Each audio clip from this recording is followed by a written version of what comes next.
racing on one of the most demanding of courses. Ingemar Stenmark, the incomparable Swede, will be defending the world and Olympic titles that he's held in this event since 1978. Stenmark's severest competition will be the Mayer twins, the skiing sensations from Yakima, Washington. Phil Mayer, who's virtually clinched his second successive World Cup championship, will be attempting to win his first medal in the World Championships. And his twin brother, Steve, whose dramatic gold medal performance in the giant slalom forced Stenmark into a disappointing second place. And you'll see coverage of the women's downhill featuring Cindy Nelson, one of the United States' top downhill racers, going against the world's best. You'll see it today on ABC's Watch Germany for the World Alpine Skiing Championships. The World Championships are held once every 4 years and share with the Olympic Games the most prized and respected titles in the world of alpine skiing. And 36 nations have gathered to compete. Hello again, everyone. I'm Frank Gifford, standing at the finish line here in Schladming, Austria. We're moments away from the final event of these 1982 World Championships. It'll be the men's slalom. We'll bring you coverage of that and also the women's downhill. But here in the men's slalom, so much is at stake. If you saw our coverage yesterday of the giant slalom, you know it was a surprise winner. Steve Mayer taking the gold there as his brother Phil, one of the favorites, along with Ingemar Stenmark, skied off the course in the very first run. He was disqualified, and Ingemar Stenmark, the favorite, had to settle for the silver medal behind Steve Mayer. So today, for Phil Mayer, it's the final opportunity to win a medal in these championships. And for Ingemar Stenmark, he will be attempting to defend his slalom championship from 1978, and of course, his gold medal in the 1980 Olympics. It should be some confrontation, and it's the final one in these championships between Stenmark and the skiing Mayers from the United States. Working with me today, as always, former head coach of the U.S. ski team, Bob Beatty. And Bob, this one really should be something today. Well, you know, Stenmark and Phil Mayer really kind of think they have something to prove, so this should be an all-out competition for the very first time this year in World Cup competition. In the old days, it was just a solid pole. You know, you could kind of brush it with your arm or your fist or your shoulder, but basically you had to kind of go around the gate. But now this year, something new being used in World Cup competition, very similar to this, and this gate sticks into the ground, into the snow this far. The racer can then come down and use his body or his arm or anything else and just knock it out of the way, and then it pops right back up again. And really what it's done, and I think Stenmark has exploited this as probably as well as anybody, it means you can almost go right through the gate. Well, it's really changed the whole nature of slalom skiing, and I think that really Stenmark has taken the best advantage of that, as we've said, but I'm not sure I really like it very much. I think you still should go around the gate. It's a lot safer, but we'll see in the pictures. Okay, and we'll see very quickly. You spoke of Ingemar Stenmark in the top seat of 15. He has drawn the #1 position. He is in the start house right now at the top of the hill for the first of the 2 runs of the slalom. And if the record means anything, people will tell you this is the greatest ski racer of all time. He is looking now for his 5th gold medal. He won 2 in the World Championships in '78, had 2 golds at Lake Placid. He's had 66 World Cup victories. 31 of them have come in this specialty. He's also a ski racer, Frank, who's not very happy with his giant slalom run, and I'll tell you, that doesn't speak well for the rest of the guys in this race, because he's really going to give it a shot. We can see these poles, Frank, kind of bounce out that we were talking about just earlier. Really, he can get really close and can kind of put his shoulder and go right through them. The running time on the right, that will stop very shortly. That will be the intermediate time. The speed on the top of the hill, there it is, 25:15 for Ingemar Stenmark. And we will have a chance to compare the other racers as they come down with his speed on the top. The thing about Stenmark right now, he drew first out of the seat of 15. He has the best snow to come down. He's going to set the standard that the rest are going to have to go by, and it looks like some standard to me. Stenmark now through the final gates, and every time you watch this incomparable racer come down the mountain, you have to think, well, of a ballet dancer. He has grace, he has style, and he certainly has the strength. Of course, he's in first place, the first racer down the course, 52.08. And up at the top of the hill, there is Steve Mayer on the left. That's Phil Mayer on the right. And, of course, we have told you, and if you saw our coverage yesterday, you know that Steve Mayer has his gold medal. He got it in the giant slalom. And for Phil Mayer, this will be his last chance at an Alpine Championship gold. A few miles outside the town of Yakima, Washington, the Yakima, Austria, Steve Mayer is in the starting gate on the course now, looking for a possible second gold medal. Well, Frank, he's got a lot of confidence. He's got a gold medal in giant slalom, and he knows slalom's his best event.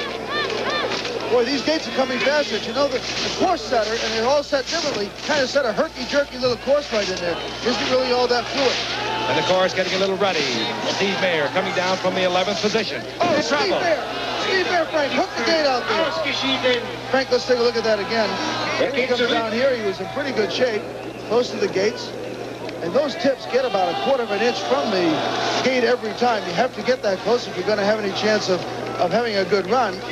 So the margin of error, and there it is right there.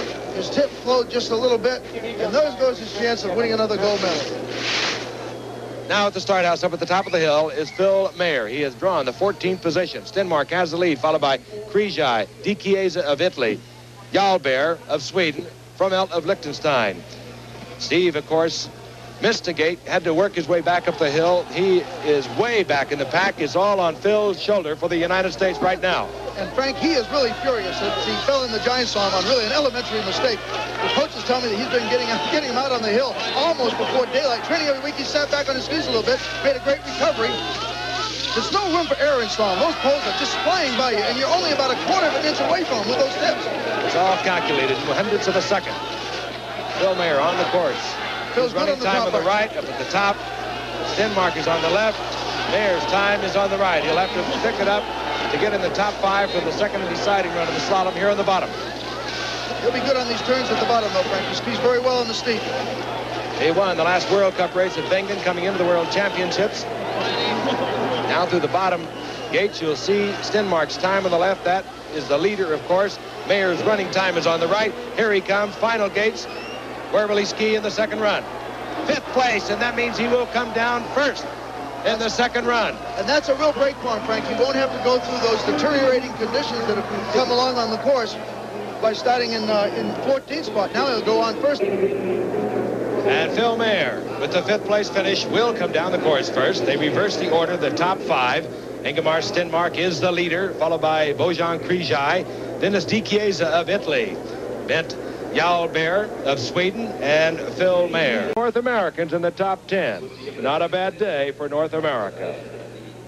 The men's slalom competition. Let's take a look at the standings. In first place, Ingemar Stenmark with 3,100 of a lead over Bojan Krejci of Yugoslavia. Then is Paola Di Chiesa of Italy, followed by Bent Jalberg of Sweden, and then Phil Mayer. Phil Mayer, skiing from the 14th position in the first run, has moved into 5th place. He will be the first racer down the hill.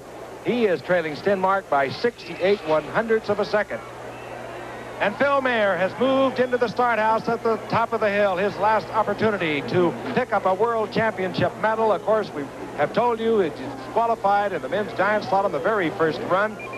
He won the last World Cup slalom at Wengen, January the 24th, beating Stenmark by 29/100ths of a second. He's won another World Cup slalom race this season, and between the Mayer twins, Steve and Phil and Stenmark, they've won all of them this year. He's on the course, Bob. This is it for the gold. Well, he sat back in that very first gate. He was lucky to get back on his feet. He had a little bit of a tough break in the first run, a luck of the draw, and Frank, he didn't start out very well, and he certainly didn't go very well after about 10 gates either. He just leaned in, hooked that gate. Tough break for Phil Mayer. Thousands and thousands of hours of practice down the drain for this World Championships. He's out of it. You can see him come down here now. He never really started out very well today. He got a little bit behind right at the beginning. He might have been trying to go just a little fast. He was pretty good, though, right in here. And there we can see just that little fraction of a second. He hooked that gate. You have to go around with both skis down there. There is Ingemar Stenmark. They reversed the top 5 finishers from the first race down the hill, and that means that he will come down the mountain 5th. And they don't waste much time on would-be champions of ski racing. On the course is Bent Jalberg of Sweden. He was in 4th place after the first run, 55/100ths of a second back behind Stenmark. You know, Frank, he's a pretty good slalom racer. He's very young and a little bit inconsistent, but the Swedish officials told me that if he could have a good run on the first run, which he did, he was 4th, then he might have a shot to get in there for a medal. And he's from Stenmark's hometown, so at least he gets to train with a pretty good ski racer. Running time on the right. Since Phil Mayer did not have a chance to set an intermediate time, we will get the first run from Jalberg. There it is, 27.25. We'll compare the next racer with that. Well, he looks pretty good down through here. He is having a good run. His best finishes in World Cup competition this year, a 5th place in the 4th race of the season at Kitzbühel. Oh, he got a little bit behind there. Those gates all of a sudden come right at you. There's not as much rhythm in this course as you really like to see in most slalom courses. Beautiful setting, and of course there are thousands of Swedish fans, Ingemar Stenmark fans, at the finish line. And this young speed, that's the first finishing time of 56.69. A good run by Vint Yalebear of Sweden. And there are some of those Swedish umbrellas. And, of course, there's some Yugoslavians on hand here, too, because they have a racer in this competition. There are the Yugoslavian flags. And now, Bojan Križaj of Yugoslavia. He was in second place by 31 hundredths of a second after the first run. He's on the course, and he knows he has a lot of time to make up. Well, Križaj is very good on steep terrain where he doesn't really have to generate his own speed. It gets plenty steep down here because he skis very well. He's very good on his skis. He kind of sits right on them and lets that steepness of the terrain take him down. Plants his pole well on every turn. Križaj of Yugoslavia looking for the second Yugoslavian medal. They got one from Boris Grell in the giant slalom. The criticism of him in the past. And Frank, he's got the best intermediate time so far. Bojan Križaj with a best time this far up on the top of the hill. Frank, the criticism of the past is he hasn't been aggressive enough. He's also made a lot of mistakes in key competitions, but he's having a good run down through here. He is capable of great runs. He has made mistakes in the past, but he has been a winner a couple of times in World Cup competition. That's the time to beat on the left to take the lead for Bojan Križaj of Yugoslavia. Križaj is the new leader. Bojan Križaj is the new leader. Then it's Yalebear, and then Di Chiesa of Italy. A great run by Bojan Križaj, the 24-year-old Yugoslavian racer, and now here comes Ingemar Stenmark. He had 31 hundredths of a second lead over Križaj coming into this second race. A man with 66 World Cup victories. He's trying to make alpine skiing history. No one has ever won 3 consecutive gold medals. Stenmark won in 78 at Garmisch. He won in 80 at Placid. He's looking for the third here. Look at him go. Frank, it's like the pole's not even there. He just kind of went right through that clutch, just like it wasn't even standing. He really bangs those poles out of there. I'll tell you, Frank, he really feels he has a lot to prove. He's having some run. He's already got his teammate in second place, also from his hometown. And he is fastest on the top, replacing Bojan Križaj. Almost 6 tenths of a second faster. On that smaller piece of the course, that's amazing. You may be looking at one of the great runs ever in slalom history. Ingemar Stenmark down through the bottom gates, banging those gates. It almost seems every time we see him, we think it's one of his better ones. He's just that good in slalom. And the crowd appreciating great talent. As you see this time, Frank, it's going to be amazing. Time to be to take the lead on the left. He does it easily. Ingemar Stenmark will win the gold medal. His third consecutive